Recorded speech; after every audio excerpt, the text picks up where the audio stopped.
Hello everyone and welcome to Blaugrana Everything, and welcome back to the channel and a video previewing Wednesday night's Copa del Rey round of 16 match against Rayo Vallecano at the Estadio de Vallecas in what is a single leg tie. One, I must add, with a kickoff time that is pretty late, so here's to hoping for no more extra time in our lives. Well, like we usually do with our match previews, we're going to look at the form of the teams involved, then talk squad news and possible lineups, and we'll take a look at which players to look out for that will make my match prediction. So if this is your first time tuning in, this is how I usually structure my match previews. Also, if it is your first time here and you're enjoying this video so far, then feel free to hit like, subscribe, and do the thing with that little bell icon for more content like this. Coming into this game, both teams have on paper been in good form. If I'm to be honest, just looking at Rayo for instance, yes, they are a Segunda team, or La Liga 2 if you'd rather, but that's not very far off from the type of quality you can see in La Liga's bottom half. In fact, Rayo booked their place in the round of 16 by comfortably seeing off Elche 2-0.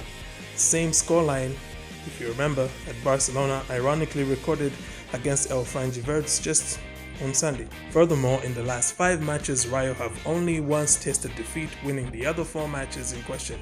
So coming into this game, both teams have an identical record over the past 5 matches played. Considering how Barcelona have not exactly covered themselves in glory, especially when playing away from home this season, Andoni Iraola's men are likely to provide a stern test for Barcelona, especially under such difficult playing conditions. On we go now to squad news. First up, the home team. Los Franjirojos should be able to field a full-strength side as they have no injuries of note to be worried about. Therefore, Iraola has a fully fit squad to pick from in the hopes of shocking his illustrious opponents.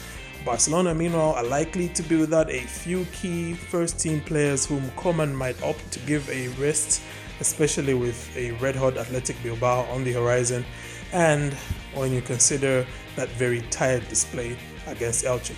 So the absences should look as follows. Due to injuries, Coutinho, Fati, Piqué, Dest and Roberto are unavailable. The latter two, though, I should point out, are expected to make the squad list. Back from suspension is none other than Lionel Messi. He has now served his too-much ban for his magnificent karate chop cum slap on Bilbao's Via Libre. The following players might also be unavailable due to being rested: Marc-Andre ter Stegen, Sergio Busquets and Frenkie de Jong.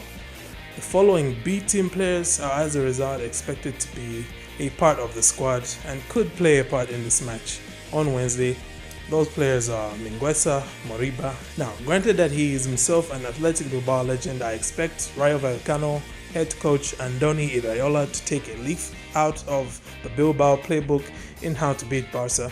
Therefore, Rayo should line up largely as follows in a 4-2-3-1 formation. In goals, Dimitrievski with a back four of Advincula, Valesquez, Catena and Fran Garcia, with a midfield of Mario Suarez, Trejo, Palazon, Pozzo and Alvaro Garcia, in the front line being led by Bebe. Barcelona, I suspect, will line up with the following players. In goals, Neto with a backline of Mingueza, Araujo, Umtiti and Firpo, the midfield of Pjanic, Moriba, Pedri, and the front three of Dembele, Braithwaite and Griezmann. Now that we know how both teams are set up, let's now talk about the ones to watch. There are not many lower league Spanish teams that can lay claim to having at their disposal a man that has gone down in Premier League folklore as one of Manchester United's most bizarre signings, but Rayo have just that in Bebe. The Portuguese has fashioned a decent enough career for himself post Old Trafford and could start only his second game of the campaign against Barcelona. He was given an hour in a 3-1 loss to Mallorca at the weekend, which was his first start since overcoming a cruciate ligament rupture, which kept him sidelined for most of last season, and he will now be hoping to get some further minutes under his belt to find form once again. For Barcelona, key to their attack will be Pedri.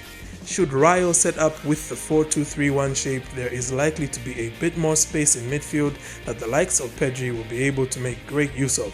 While he doesn't seem to possess the same sort of goal threat that we are currently seeing from Frenkie de Jong, Pedri is a hugely creative player, and the likes of Griezmann and Braithwaite will be hoping that he will be here to create loads of chances for them.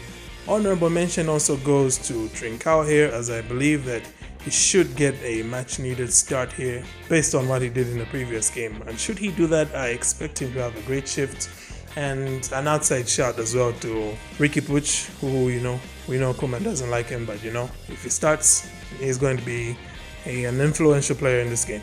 Taking all this into consideration, and provided Ronald Koeman doesn't do a Ronald Koeman with his team selection and in-game management, my prediction for this game is a win for Barcelona.